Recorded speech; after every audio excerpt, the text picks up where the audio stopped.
Agora, a água, é o que a gente falou, ele tem a lembrança da barriguinha da mãe, aquela vida que foi boa, né? Então, se ele seguir aquilo que a gente falou do banho, é extremamente prazerosa para a criança. E aí, depois, a mesma coisa, você pode sentar no tapete, com os brinquedos também, com apoio, por exemplo, 6 meses, ele ainda não sustenta totalmente as costas.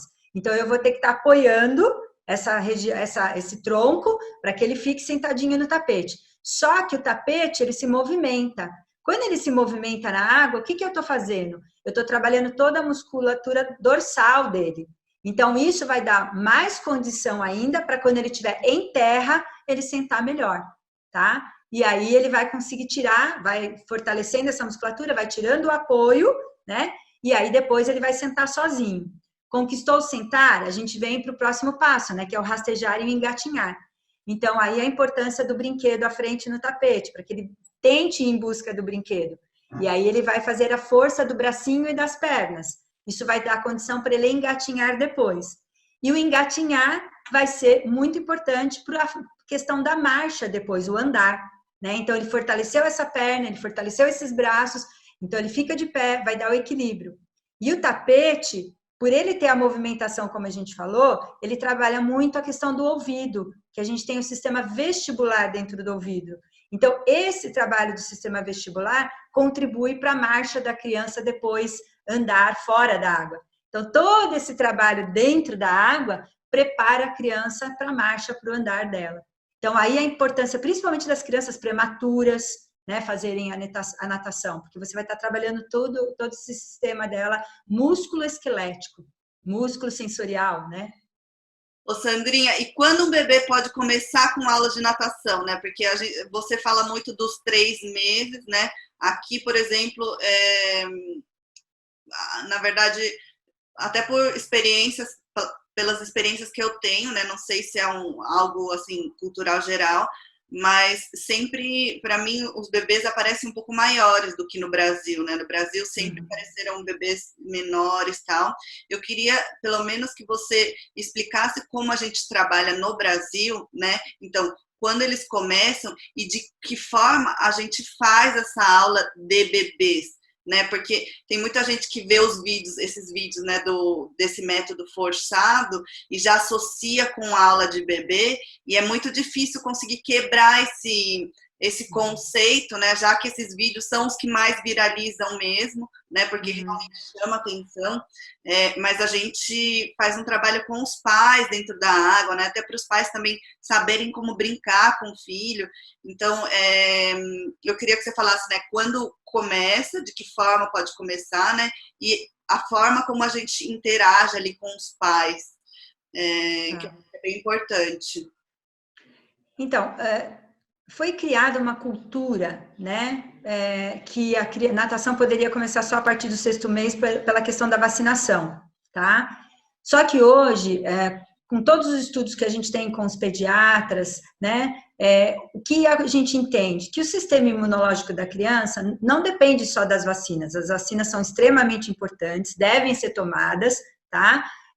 Lógico, a gente vai respeitar também aquela parte da medicina que não gosta, né, que não tem essa cultura, então a gente respeita os dois lados, mas a gente tem que entender que, então, o sistema imunológico nosso não depende só das vacinas, depende muito da questão do sono, da alimentação, né, da amamentação, e principalmente da questão emocional também.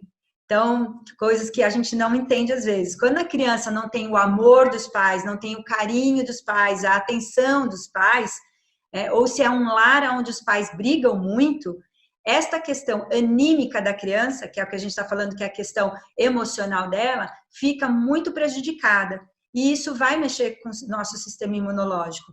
É só a gente perceber que quando a gente está muito preocupado, quando a gente está estressado, então o que começa a acontecer com a nossa saúde? A gente começa a ficar debilitado, né? Por quê? Porque o nível de cortisol, que é a substância química, né, que é descarregada no nosso organismo, vai fazer com que a gente tenha outros tipos de doenças. Então, quando a gente está bem, quando a gente está feliz, tranquilo, com as nossas necessidades saciadas, o que acontece? A gente está tendo serotonina, dopamina, e quando a gente não está bem, a gente está tendo, então, o cortisol. E isso vai prejudicar a nossa saúde. Então, é isso que a gente tem que entender. O bebê, a alimentação é fundamental, porque ele utiliza mais de 50% dos alimentos que ele ingere é para energia para o cérebro. Então, o desenvolvimento dele é muito importante. O ferro é muito importante nessa criança, porque é o que vai contribuir para a memória dela, né? Então, se ela não tem o ferro na alimentação dela adequada, então ela pode ter um prejuízo nessa questão da memorização, tá? Então, é o que a gente está falando. Para eu começar a natação, eu não posso pensar só em vacina. Eu tenho que pensar nesse todo, tá? Então, se eu nasci, tive uma gestação boa, a mamãe se alimentou direito, esse bebê já vem com o sistema imunológico bom, e ele nasce, a mamãe continua com a amamentação, se possível, vai ser melhor ainda. Por quê? Porque o leite materno tem um anticorpo chamado IgA, que os outros leites não têm. Então, esse organismo vai ficar mais forte ainda. Então, se ela pode dar o seio, é o ideal. Agora, se essa criança não puder ter a amamentação materna, tudo bem, vai entrar com leite complementar, mas que ele também seja de qualidade, que aí vai ingerir mais água, né, nessa criança, para o intestino dela não ficar preso. Então, aí vão ter outros cuidados. Depois vai ter a introdução da fruta e assim por diante. Então, a questão da alimentação, o sono é fundamental. Se a criança não dorme direitinho, o sistema nervoso dela fica desregulado e ela vai ser uma criança muito irritada. Então, é importante isso também. Então, a gente entende que para eu estar bem, eu tenho que estar com todas essas questões bem. Então, se está tudo em ordem, eu posso começar a natação cedo? Sim. Caiu o cordão umbilical? Dá para ir para a piscina. Mas desde que essa piscina seja extremamente com uma qualidade de água muito boa, uma filtragem 24 horas da piscina, tá? O tipo de tratamento, tudo bem? Pode ser o que você achar que é o melhor, cloro, ozônio, UV, mas desde que isso que a gente está falando, que essa qualidade da água, então, esteja impecável para receber esse bebê o menor possível.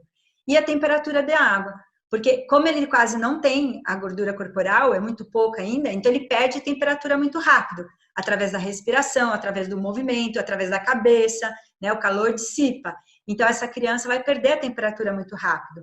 Então, essa água vai ter que ser quentinha também. Qual a temperatura ideal para o bebê, Sandrinha? Então, até o 3º mês, essa temperatura tem que estar em torno de pelo menos 33, 34 graus, tá? Porque senão ele vai perder. Agora, é importante entender que a temperatura externa influencia muito nessa temperatura da água. Se eu tenho uma temperatura ambiente equivalente, ou seja, o ambiente nossa, sumiu a palavra. Aquecido, tá? Esse ambiente é aquecido, então eu não tenho uma perda de temperatura rápida. Agora, se esse ambiente não tem esse aquecimento central, que a gente chama aí eu vou ter que ter uma temperatura de água maior, tá? Se esse ambiente é quente, até uma piscina às vezes de 30 graus, 31 graus, você consegue se sentir bem, porque você não tem essa perda de temperatura rápida. Agora, se esse ambiente não é aquecido, eu vou ter uma perda de temperatura maior, né? E como que eu chego nessa temperatura de 33 graus? Porque normalmente o bebê nasceu, o banho em casa é 35, 36 graus, porque a nossa temperatura corporal é 36 graus. Então, o banho, quando acontece o nascimento, vai ser 35, 36. Eu tenho que ir abaixando essa temperatura até o 3º mês para chegar nesses 33 graus. Porque aí, quando ele chega na piscina, ele está acostumado. Se eu não fiz a baixa de temperatura, ele vai chegar na piscina de 32, 33 graus, ele pode chorar. Por quê? Porque ele pode sentir frio. E aí a gente acha que ele não está gostando da aula de natação. E não é, tá? É simplesmente que ele está estranhando a temperatura. A mamãe dava um banho de 35, 36 em casa e ele foi para uma piscina de 32, 33. Ele vai sentir desconforto. Tá? Então, essa temperatura é importante fazer a baixa de gradativa para quando você vai para a aula de natação. E quando a gente fala em aula de natação, é claro a gente também entender que é o seguinte, o que quer dizer essa aula de natação? Né? Esse nome, ele foi dado para uma forma de entendimento dos pais.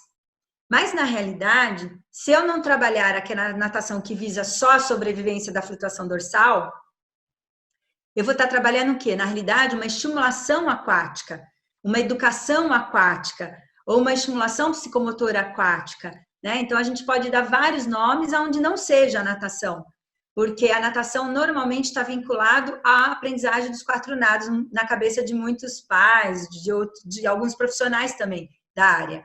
Então, é isso a gente entender. Eu posso até chamar de natação para bebês, não tem problema nenhum, mas desde que eu deixe claro para a cabeça dos pais, né, de compreensão dos pais, de que o que eu vou estar trabalhando nessa aula de natação?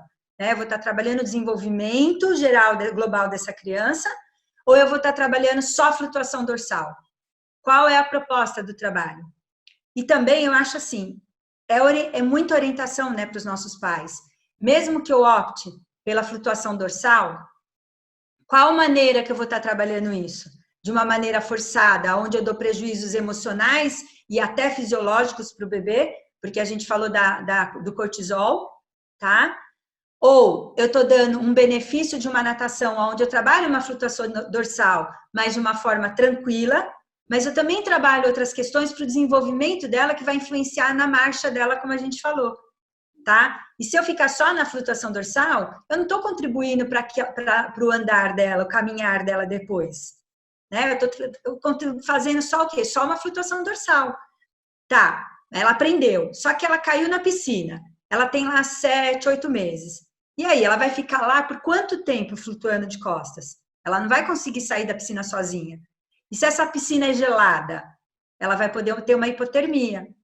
Então, é isso que a gente tem que entender, que eu não posso garantir que essa flutuação dorsal seja uma sobrevivência total para ela, ou um autossalvamento, né? Então, é explicar que nessa aula de natação é importante ter a música, é importante ter o grupo, até para a gente trabalhar na criança, desenvolver os neurônios de empatia nela, né? Então, para desenvolver a empatia, eu tenho que ter a relação com o outro. Se eu não tenho a relação com o outro, eu não desenvolvo a minha empatia. Então, a natação em grupo, ela se torna super importante, porque se torna esse momento de troca de informação entre os pais, de olhar entre as crianças, da criança olhar o outro, ver o que ele faz e querer copiar, que aí entra o neurônio espelho, né? Então, eu vejo o que o outro está fazendo, eu vejo o que o outro está falando, e aí eu imito. Então, o babucear, as palavrinhas. Então, ou seja, a aula em grupo é tudo de bom para a criança. É o que a gente precisa na nossa sociedade. Desenvolver mais a questão da empatia também.